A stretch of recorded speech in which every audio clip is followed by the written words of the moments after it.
Ladies and gentlemen, welcome back into the Buster Show. Today, my very, very special guest is Caleb Nash Feemster. How are you? I'm doing well. Thanks for having me, Buster. I appreciate this. For sure. So you're commuting today from New Jersey, is that right? Yes, which took a very long time. How's your day been so far? It's been good, but like coming from Jersey to the city, I came in this morning for a casting. Okay. So it was an hour and a half commute. How did that go? It went really well. But like the thing about castings is sometimes I can go for like 5 minutes. So I literally did an hour and a half commute for 5 minutes, and that was at 10 a.m. And then I didn't have anything to do until this, and it's currently 3:10. Well, we're glad you stuck around. Yeah. Now, how would you describe yourself to somebody that doesn't know who you are or doesn't subscribe on YouTube? Oof. Like what I do? What do you do? Myself as a person. Who are you? I'm awesome. That's the question from me. Yeah, how did I get in here? Yeah. Who let you in here, Kate?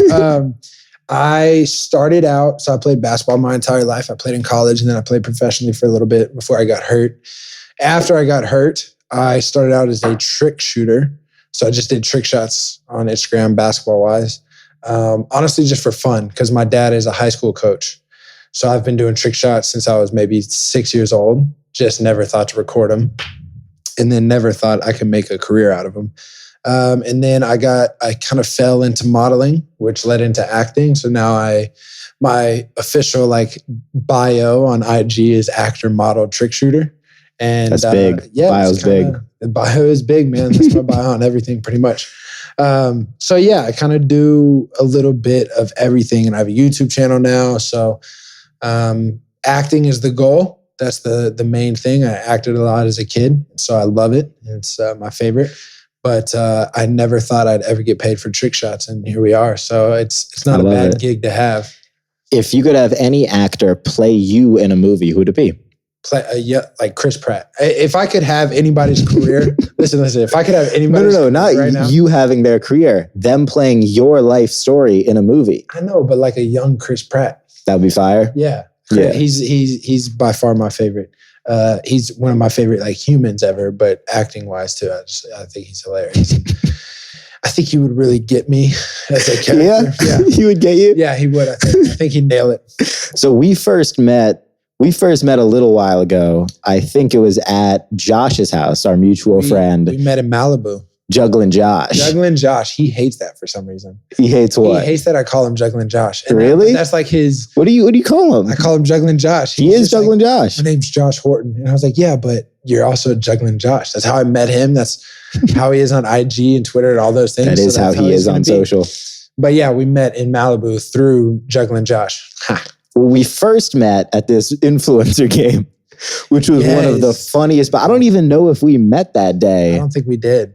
But I was playing in it. I guarded King Batch. Yeah. He posted a photo with me in it on Instagram. Didn't tag me. He didn't give you the tag. That's no love. You know what? 300K likes. I've known Batch for about a year and a half now. Yet to tag me on anything. So don't worry about it. Don't feel offended. But you were coaching the other team. Is that right? I was the celebrity coach. Not sure how I got that. They wanted me to play last minute, but I didn't have any of my stuff, and I had to leave early because I had a prior engagement for acting. Boom, so big ballin'. Hey, you know how it is. You know. No, I was like, anyway. No, so I had to be somewhere else right about halftime, third quarter time. So I said, hey, I'll coach. And so, yeah, I got to yell at some celebrities for a little bit, and then I got kicked out. So that was fun. You got kicked out? I got kicked out. I got ejected from the game. I didn't even notice. You didn't notice? I was throwing chairs, Buster. I remember. They had like this prize check. You know those like big checks? Yeah, for like $200. And I like bent it over my knee and threw it at him. I threw it at the ref. That was probably worth it. That was worth the sacrifice. Even if the check wasn't written out to you. Yeah, no, it wasn't. Worth the sacrifice. It should have been. I still haven't gotten any checks written out to me, by the way, for that. So I need to get paid.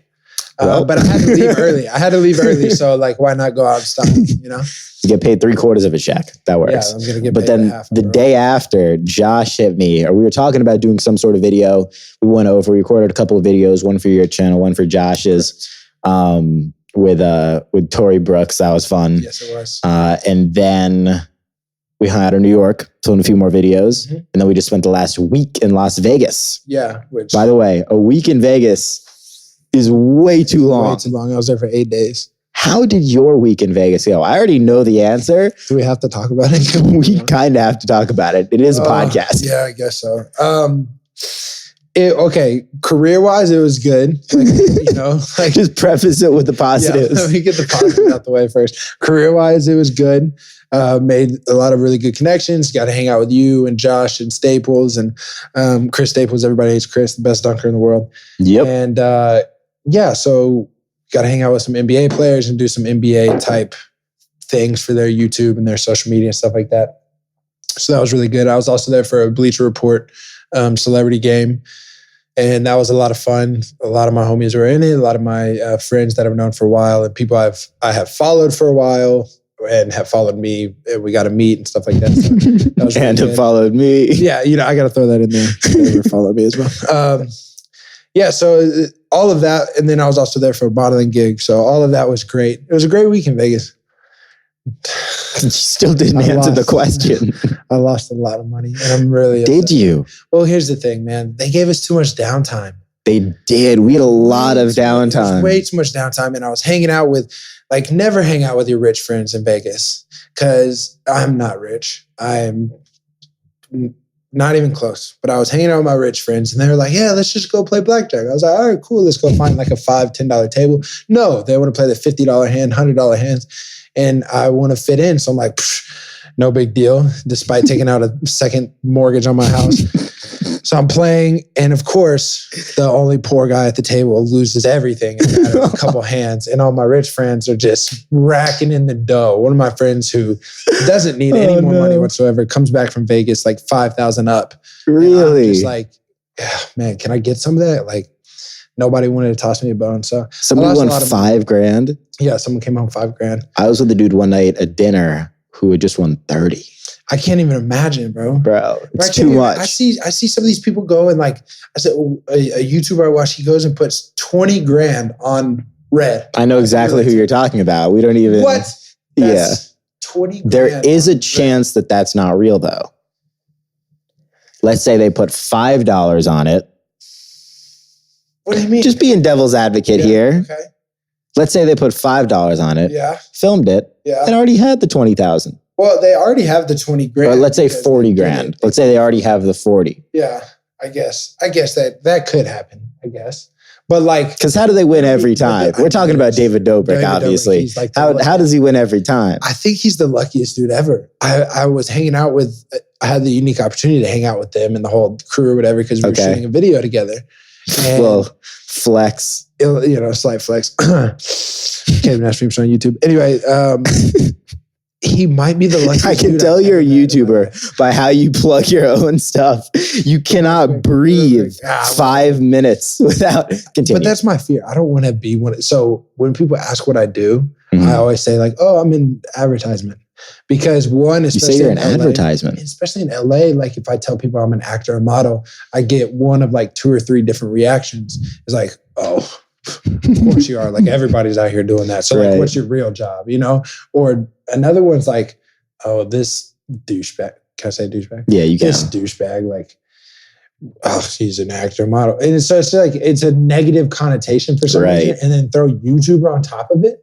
Forget about it. All these things that happen because there are some YouTubers out here who do some ridiculous things. The associations with top level YouTubers are crazy. It's insane. It's insane. So I get nervous telling people. And then when I finally tell them like, oh, I'm on YouTube, like, oh, I'm like, but no worries. I'm not like a vlogger. Like I do sports related things on YouTube. They're like, okay, that's a little different. Kid you not, met a girl out here. And I told her I was an actor, model, and YouTuber. And she was legit like, yeah, this isn't going to work. I was like, what? What? She's like, yeah, I just, I know your type. And I was like, no, but like, it's not like vlogging. I do. What was her profession? Content. What did she do? She works, of course, she's like a saint and works for a nonprofit. Oh my God. Yeah, but it's just like, I know your type. I'm changing the world too, kind of. Barely.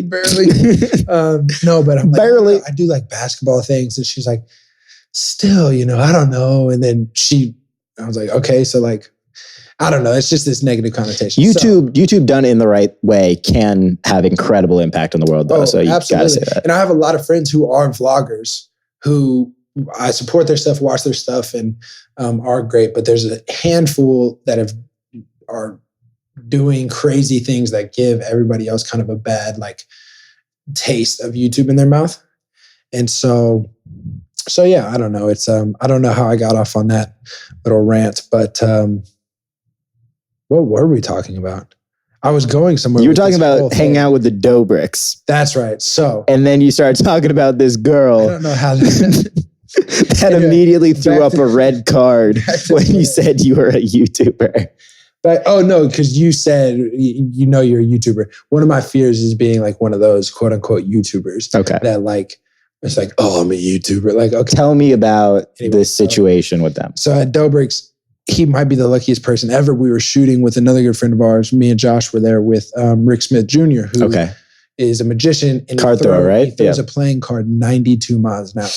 Like a regular card out of a deck, 92 miles an hour. And I've done some crazy things with him. Like you put celery in your mouth and he throws it and cuts it in half, right? Like what happens if that hits your face? Oh, it's over. He hit one of my friends a couple weeks ago in the nose and sliced him and started just bleeding.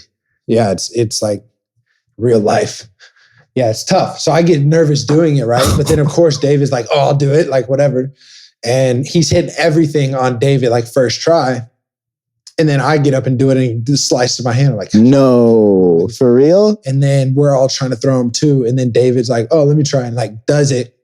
And like, it's a perfect throw. We're just like, all right, whatever, man. So I really think that those situations of the gambling stuff is real because like you can't fake that reaction. Some of the reactions they had on the last video. It's really good.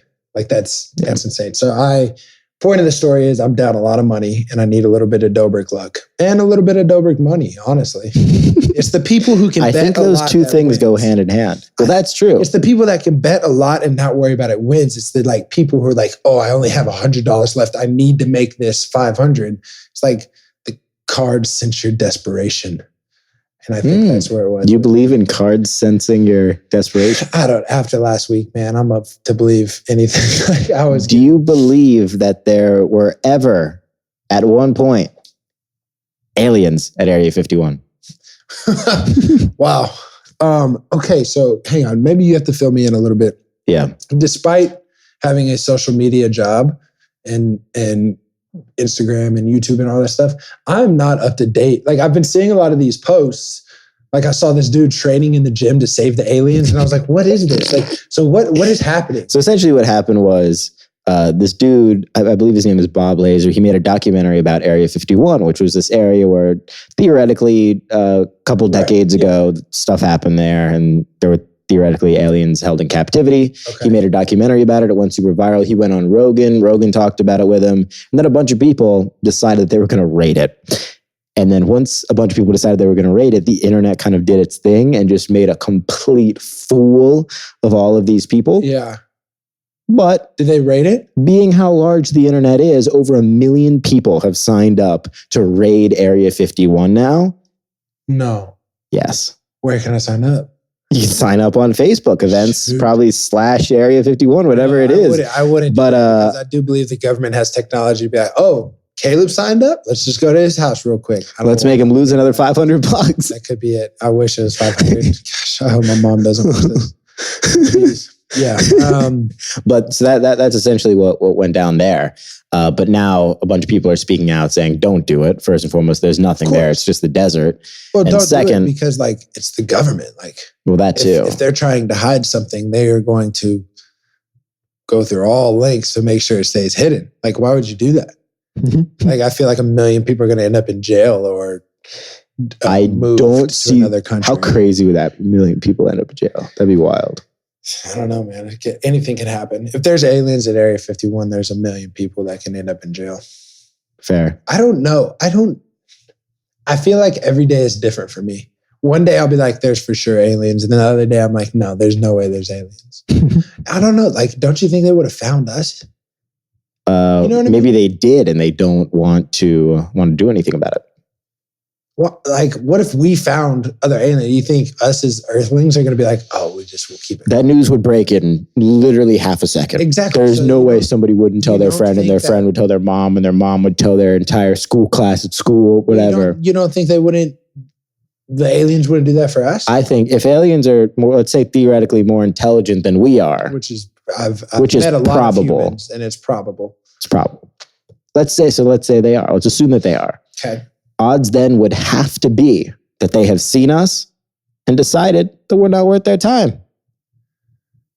That I could probably get on board with that, but I honestly don't think there's aliens, to be real with you. I just don't think so. I don't know.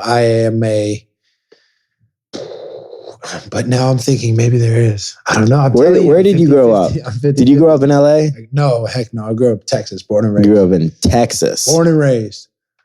So does that then therefore make you a Dallas Mavericks fan, Houston Rockets fan, and or San Antonio Spurs fan? Mavericks by birth. Like I'm from Dallas. So Mavericks by birth.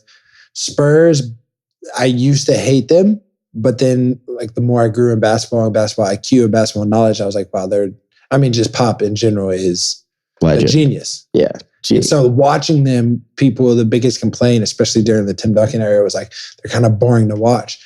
Yeah, but they were boring all the way to 4 championships. So I really enjoyed watching the Spurs, just like basketball mindset, IQ wise. But no, not the Rockets. You know what I mean? Ugh. And you were actually the one that broke the news to me that Russell Westbrook, and this will have happened a couple weeks back, but for us recording this live, this happened just last week. Russell Westbrook being traded for Chris Paul. I was the one, Rockets. And I can't tell you how proud of myself I was when I felt that moment. And I told you, assuming you already knew, and you were so shocked. And I was like, did I just break news? You are who I get all my basketball information from. But literally, it was 3 minutes after the trade happened. And I love how you were with me the entire 3 minutes. Yeah. Phone was on Do Not Disturb in my pocket because we had just gotten out of playing basketball in like the UNLV practice facility. Right. And we were out on the court before, but I was so happy about that moment because I broke that news and no one could ever take that from me. That's a good thing that happened out of Vegas. Speaking of other terrible things that happened in Las Vegas, we were chosen by the basketball gods. Can't talk about this to shoot half court shots. Yeah.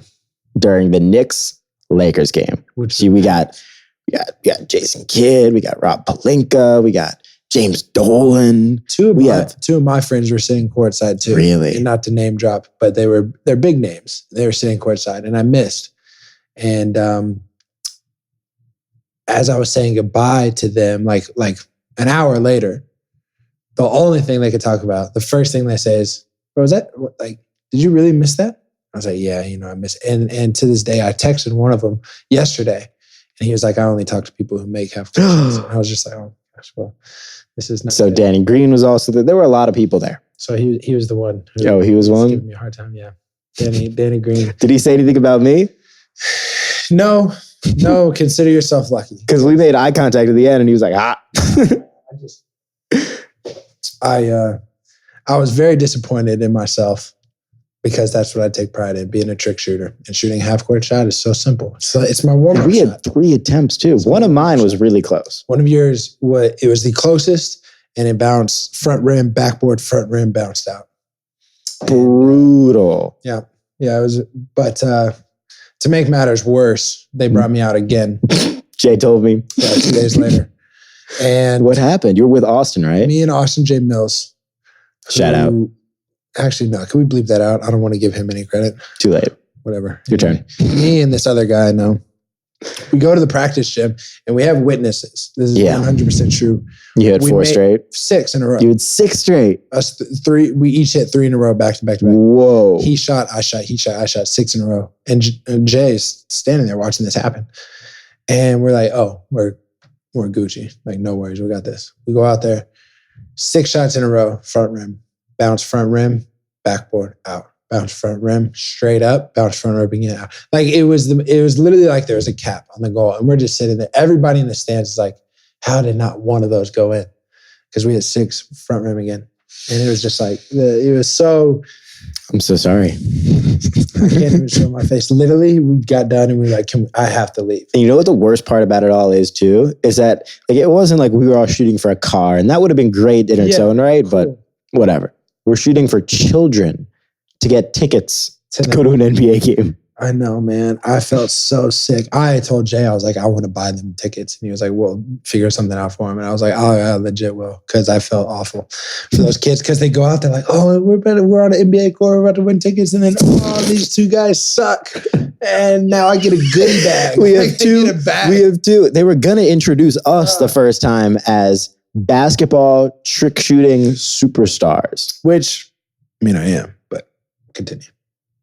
And they didn't. They introduced us as NBA playmakers or whatever. But the expectation was that we were still basketball trick shooting superstars. But we didn't live up to that hype. That is how they announced me in Austin. That's how they announced us, because Austin had said something, I don't know. And I was like, y'all could just say playmakers again. And they said both. They're like basketball trick shooting superstars brought to you by the NBA playmakers. And we were just like, well, yeah, you can never oversell somebody that has to do a talent on stage. I know. And I was telling people after, I was like, I promise I'm good. Like, I know I was not good, but I promise I'm better at this. Go look at my Instagram and be like, oh, you know, it could be well, and the sad part about that is when I was talking to one of my friends after the game, he was like, man, I see your shots on IG. So now I just believe that it takes you 100 shots. I'm like, no, those are like first, second, third attempts. Right. He's like, I don't believe that for a second. I'm like, no, it's true. And so I try to like convince people, because that's the number one question I always get from my Instagram is how many attempts does it take? Now, who were the first people that you really saw doing trick shots? I assume from Texas. That I saw doing trick shots. The first person I saw doing trick shots was my dad. Like gotcha. He would just shoot random hook shots and backward shots and like all this stuff. So just in practice. First people I saw making like a job out of it was Dude Perfect, obviously. And that's when I started to think like, dang, I should have been recording my shots all these years. When was this? I was still in high school when I first met them. I met them playing basketball, and this was right after their first YouTube video like blew up, the one of them in the backyard. And this is when I met them. We were all playing basketball together, just getting to know each other. Then maybe a year later, not even, we were playing again. And that's when they were like, yeah, we're all going to like quit our jobs and do this full time. And I remember thinking as a junior, senior high school, I was like, why? It's pretty dumb, don't you think? Like, because this is before anybody knew you could really make money on YouTube. Right. What year must this have been? This was, I think that their first video probably came out in 08, 09. Yeah, that's really OG. I was a freshman or sophomore in high school when it first came out. YouTube AdSense was totally different back then. At that time, I didn't even know you could make money on YouTube. Most people still don't. I literally used YouTube when I was in middle school for like Soulja Boy music videos. Like I did it. That's all my friends would Superman. watch. Seriously, that's all we would watch is like these music videos. And that's what I thought YouTube was. And I didn't know you could make a living, make money, even let alone a living off of it. And so when they told us that, I remember thinking like, okay, cool, man. They had an app coming out and all this stuff. And then before you know it, just blew up. And I was like, dang, I should have got on board with that when it started out. But so yeah, Dude Perfect was the first one that I really saw like make money and monetize trick shots. And then I was like, maybe I should just start recording them. But I played in college, so I never really cared to record trick shots in college. And then it wasn't until after I got hurt that I was like, well, I'll start putting some stuff out. And that was probably 3 years ago, and kind of been doing it ever since. Yeah. So are you a Spurs fan by default? Or you're Mavericks by default? Mavericks by default. Spurs because I think Pop is a genius. Mavericks by default because Dallas. But it hasn't been a great run for Dallas lately. So you guys won a few years back. We did. 2011. That was my senior year of high school. Really? That's fun. And there's a news segment. I was walking out of one of the games, and this news lady was like, "Hey, do you want to be on TV?" I was like, "Sure, why not?" You know, just casual high schooler. And they asked me, they're like, "So what do you think?" And Miami had just won game 1. Okay. And they're like, so what do you think the chances are of Mavs taking down LeBron and the super team, blah, blah. And I was like, no worries. Like, Mavs are going to come back. They're going to get one in Miami. And I kid you, it's somewhere. I need to find it because I predicted 2 Game 6 what the results were going to be. Did you really? Down to like where they were going to win, who, you know what I mean? Like, I knew. Amazing. And so I don't want to say I'm a fortune teller or anything like that, but you know, there's a video out there of Stephen A. Smith incorrectly predicting the winner of each NBA Finals for 10 straight years. I believe it. I haven't seen it, but I believe it. It's an all-time video. And there's another one of, oh man, my mind just went blank. Who does Steven love to argue with? Skip Bayless, Max Kellerman. Skip Bayless. I feel like we're playing one of those games of heads up. Yeah, the heads up. We were just doing it in Vegas. We did these like heads up games where you can't say people's names, but I said everybody's name. My man literally just starts blurting out names. The clue was MVP, and I was like Giannis, and like you can't say Giannis. And I was like the Greek freak. You can't say nicknames. I'm like, okay, so what do you want me to say here? Greek man. Yeah, but like there was a clip I remember watching him of all the predictions that he's gotten so off about, like LeBron and D Wade. And all then again, though, I think it is a little bit unfair for them. You can have your drink on. No free brand deals here.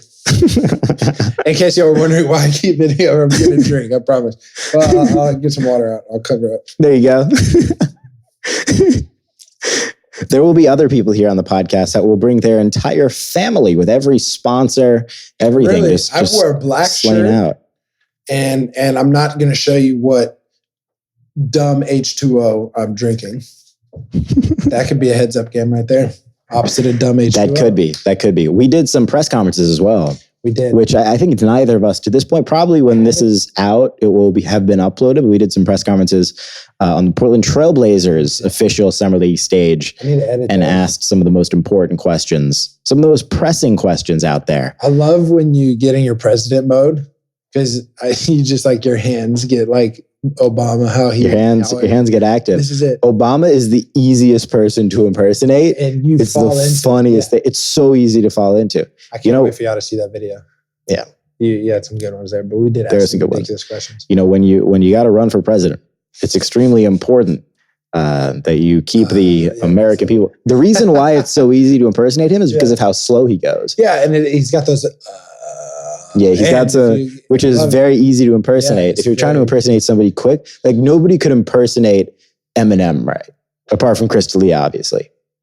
Nobody could impersonate Eminem very well because of how quick he's going. Like you have to be talented to do that. You don't have to be talented to do an Obama impersonation. That's true. And you're white, so that's pretty cool too. There you go. Is that too? This is an audio podcast. Yeah. You remember what you said? Do people not? Do you remember Do you remember? Yes. The man said I'm white and then looked around like he said something wrong. Yeah. I just, do you remember what you said? We were doing a video for the NBA. Yeah. Do you remember what you said on camera where everybody's just like, what? They're not going to, I don't think they're going to allow that despite me being correct. I was asking Austin J. Mills, don't follow him on Instagram. He's got enough. Follow me. But I was asking Austin J. Mills a true or false question. Yeah. And the question was, James Harden's middle name is Edward. Okay. True or false? Yep. And Austin was trying to deliberate. And then it just kind of popped in my head like, James Edward Harden. It sounds like such a white name. Like you're going to get your taxes done by this guy and not one of the best scorers in the NBA. You know what I mean? And I said something along those lines and everybody behind camera, one guy's like, because this is for the NBA. You can't say stuff like that, I guess. Good thing it wasn't live TV. The cameraman and one of the other ladies who does like PR for them were cracking up. But I was just like, I don't know if y'all can use that. They're like, yeah, we definitely can. But it is true. I mean, James' middle name isn't Edward, but the question was James Edward. But the answer to the question is correct. I was like, yo, that just sounds like the whitest name, James Edward Harden. Like and he's the best, one of the best scorers in the league. Talk to me about this thing called Rhea. What is that? I need some water. Excuse me, sir. Could you answer a couple questions I have about this this platform, which I was at one point a member of, It's a social media. and then I fell out of it for a second, and then deleted it off my phone for privacy reasons, since I'm running a campaign for office. I wanted to know what your thoughts were on this platform that the kids these days call Raya. So Raya or Raya, however you pronounce it. I think it's a social media platform. I don't know. I don't really know what it is. We really going to talk about this. All right. Here we go. Raya or Raya is a dating app. What would you like to know? That's all I know. Do the research yourself. It's a dating app, and it has to be like, you have to have this formal like application for it. It goes through this whole Sounds process. really messed up. You go through this whole process, and they kind of like do this background check on you pretty much, and you have to get approved to be on it. So yeah, that's what that is. You'll run into some very interesting people across that app. I wouldn't know. We'll just say the very least. Who are the top 3 players in the NBA right now? I swear, I thought you were about to say who are the top 3 people on Reddit that you've seen. Like, I thought that was going to be the question. Answer whichever one you want. No, I can't put people. No, you can't do that. Yeah, I can't put people. There are some very interesting. But you can NBA drop though. You can NBA drop your top 3. So the top 3 players in the NBA, Kevin Durant's the best player in the world. Still. Kawhi Leonard, best 2-way player on the planet, I think. And then, man, that's tough. Let me preface. I want to say Steph because he's the best shooter of all time, and I'm a shooter, and I just really enjoy watching him. And his basketball IQ and his movement off the ball is the best movement in the league. So I want to say Steph. I'd say it's a tie between Steph and Giannis. Okay. For the third. If you could do a trick shot off of any building in the world, which building would it be? Off of any building in the world? Like top to bottom. I know what I'm going with. I'd probably say the One World. Really? Yeah. That'd be pretty sick. I just think because of tallest America. building in the United States. And it's America. Just the pride of that would be incredible, I think. You know? That would be the craziest drop. Insane. But what would you? I would either do the tallest building in the world or probably the Eiffel Tower would be pretty cool too. That would be pretty sick. That would be actually really dope. So or you know what would be feasible though? The Leaning Tower of Pisa. Because it's not that tall. It crossed my mind. And it would be pretty iconic. Maybe it's been done though. I don't think so. You think they would allow? I think Probably Eiffel is number not. 2. One World's 1. Eiffel is 2. And then where's the tallest building? In like Japan or something like that? Not Japan. Is it not? Dubai. Oh, it's in Dubai? Yeah. Oh, I thought it was in Japan. Dubai has so many crazy buildings. I know, Have you ever been to Dubai? I haven't. It's one of I've only seen pictures from Instagram models who went there because their Etsy did really good this year. Like, come on, we know someone's paying for that. I'm sorry, that was a little. How do you feel about Instagram influencers? Oh man, in general. Well, being the biggest influencer that there is out there, I appreciate you asking me that question. Biggest influencer that is, yeah, that exists. No, I have. I just hit the table. I'm sorry. I have a few different opinions on Instagram where I am a hypocrite. I wish I didn't have social media. I know I kind of have to, and that's like my job, and that's my world I live in. But I think it is a very cool platform that people can use for good. You're PRing this answer. Heavy. My agent's in my ear. I actually have my AirPods on right now, and my agent is feeding me what to say. No. Okay, my man just said Instagram is a very fun platform that can do good for the world. I really think if you're using your influence for the good, it is a very good app to have. And I think it is important in today's age because, I mean, like majority of your job is reporting news to people on Instagram. And so I think a lot of people get their news and their information from Instagram. So you do have a high calling, you do have a responsibility to use that for good. Now, whether that news be about somebody dunking on somebody else or not, it's still news. It's still news. And people want it. So, and that being said, I think a lot of people out there do not use it very well. I think Instagram is a show. I think a lot of people, I mean, for instance, I literally just did it like 10 minutes ago. I took a video of this dope studio and I was like, man, my boy Buster's crib is incredible. I'm already having a lot of people DM me like, man, that's his house. It's so sick. And because a lot of people believe what they see on Instagram, right? Yeah. And so. And I didn't even know he was doing that. I was in here getting set up. And I was like, what? It's a dope What's studio. he doing? and so it's like people believe what they see on Instagram, which I think is dangerous because people only show you what they want you to see, which in reality is maybe 2% of their life. Like you see these influencers post. If that, 2%? If that. You see these influencers post some incredible things and these girls go on insane vacations and like they have these perfect bodies that were, photoshopped and enhanced, and not all of them by any means, not all of them, but some. Let's be real, and out there living this incredible vacation life, and in reality, girl, you don't even have a box spring. Like your mattress is on the floor. Like let's be real, you know what I mean? Like once you get home, it's not. But I think the danger of Instagram, and there have been talks about Instagram taking away likes. Yeah, at least how do you feel about that? I like it. Okay. And because here's the thing, like for an influencer or people who get paid off Instagram, you can still see. Mm-hmm. So when a brand asks to see your engagement, you can still screenshot. And I think it'll actually be higher. And send it. Exactly. I agree with that. But I think for like mental health purposes, it is important because there's so many kids. And I was watching like this, I forget what I was watching yesterday, but they talked about it. There's so many kids that put their value in how many likes they get. Bro, and crazy. It's dangerous. If I had Instagram as a middle schooler, my insecurity would be through the roof. My self-doubt would be through the roof. I don't think I would be the man who I am today if I had Instagram as a middle schooler. So I can't imagine having an Instagram at the age of 12 and all this cyberbullying that goes on and just wanting to be validated by likes when in reality, like your life and you as a person isn't validated by anybody else, whether they say it to you in person or say it to you over the phone on Instagram. And so I think it's dangerous. And I have 10 nieces and nephews, all under the age of 18.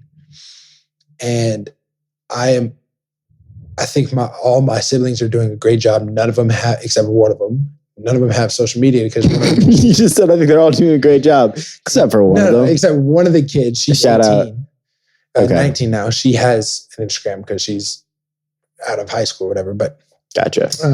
None of the younger kids have it, which is great because it scares me for them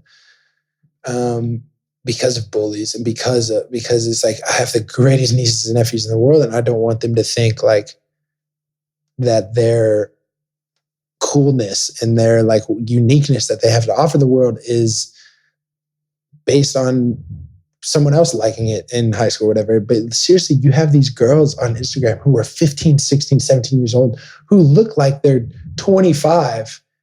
And it's just like, yo, that's dangerous for you. That's dangerous for other people. Like it's just dangerous for everybody. And there are people on these apps lying about their age too.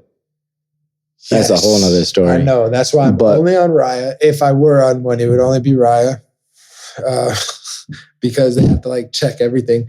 But I think Instagram can be really, really good. And I think it can be really, really bad. Yeah. I mean, at the end of the day, you got people, and there's guys and girls, and I know a lot of them personally, that both put out the top 0.2%. I'm not even going to give them 2%. Put out 0.2%. Yeah. And then on that 0.2% that they put out, buy likes against that 0.2%. And buy followers against that 0.2% as well. Yeah. So the whole thing is fake. It's all fake. The whole thing. There's not one real thing about it. So much fakeness out there, man. And it's dangerous. And like, let's be real, I have fallen into the trap when I first moved to LA of dating and going on dates and sliding in DMs to these Instagram famous models. And now you know that ain't it. That ain't it, dog. That is not it. Make sure they have something going on outside of it. Now, a lot of people make a living off Instagram and have work and have. Let's take a guy example, for instance. One of my really good friends, B. Dot. Mm-hmm. One of my best friends looks out for me more. Like he's incredible, right? He has turned his Instagram into a business. And I think it's very possible for people to do that. And that's what I kind of thought everybody was doing, but that's not the case. A lot of people just want as many likes and as many followers as possible and don't know how to do the business side of things. And that's the trap I was falling into, of going on dates with Instagram models because, oh man, they're really, really hot and they have 500,000 followers and blah, blah. That's so cool. And then like on the back side of things, and a gentleman should pay, but like I'm paying for everything. You know what I mean? I'm just like, yo, like when you gonna help out a little bit here, you know, girl, like what's going on? And come to find out they don't know how to do the business side of things. So I think it's a very dangerous trap to fall into. But all that being said, I think Instagram can be really, really good and it can be very, very deceiving.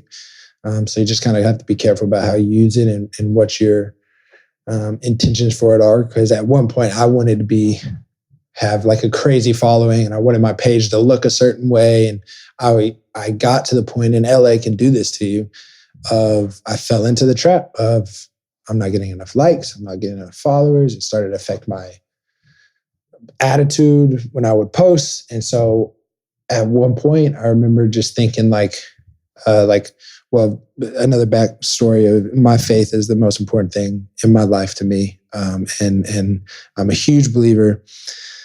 And I was listening to a sermon on it. And I remember thinking, dang, I've been looking for validation in the wrong place. And at that point I was like, you know what, screw it. Like, I don't care about Instagram anymore. I'm going to post what I want, when I want, how I want. I don't care if it's I don't care if it gets 1 like or 1 million likes. I'm just going to post it. And at that point, that's when my Instagram started to really kind of take off and do a lot better. And I was like, I think it's funny how that works. Like people, like we were saying about gambling, people who don't care about the money always win more money. Always. And if you're desperate for the money, that's when you lose. So I think once you just kind of say, you know what, who cares? And have this attitude of like of that, that's just when you start to get more and start to do more. Put stuff out. That's 99% of the battle on social media. Just put stuff out. That's it. Just put it out. And Brandon B. was a huge part of that for me. Over the last year of me working with him a lot more, I've started to see, I've known him for a few years, but over the last year I worked with him a lot to see his attitude towards it. Like he'll literally film something and post it 20 minutes later. And I'm like, you don't care about like what time? He's like, no, I don't care if he gets 1 like. I think it's funny, so I'm going to post it. If I like it, I'm going to post it. And that's the right attitude. That's why he's so successful in what he does, because he likes what he puts out there.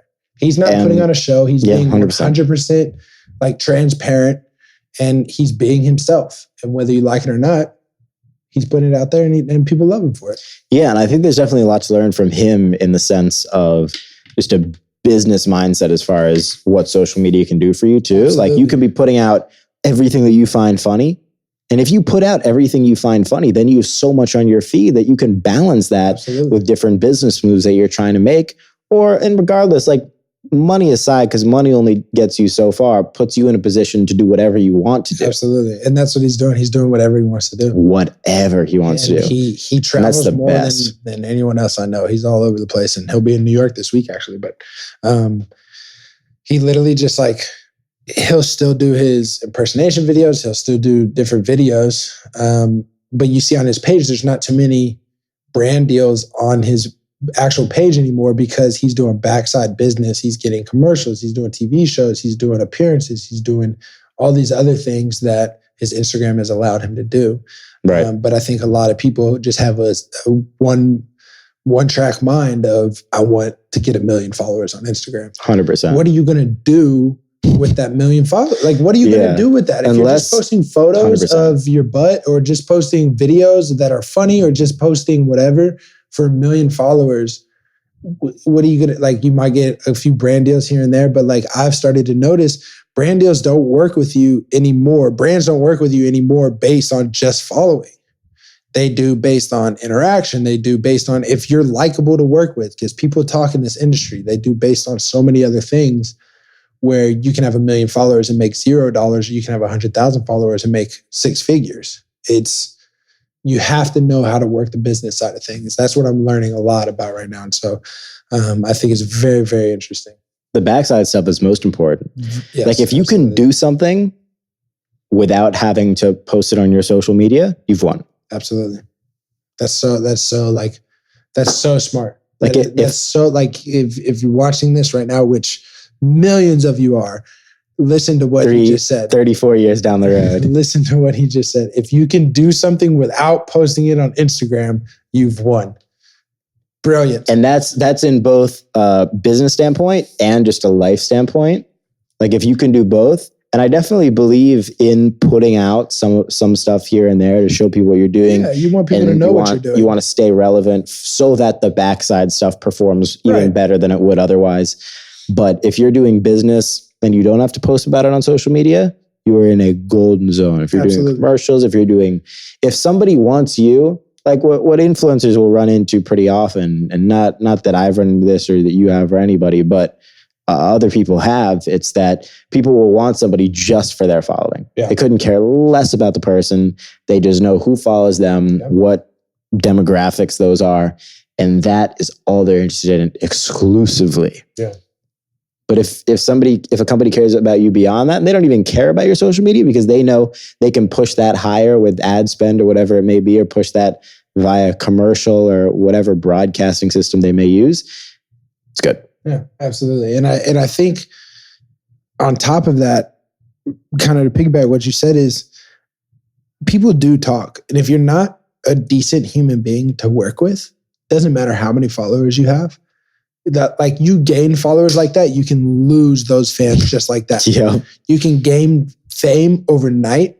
I could wake up tomorrow with 100,000 followers because a post blows up and LeBron posts about me. Like, but it can just as easily be taken away. So if you're not a decent human being, because I have talked to brands that say, I will never work with so-and-so again, despite his following, and who have brought me in to be in that place. And I only have a fraction of what they have. Right.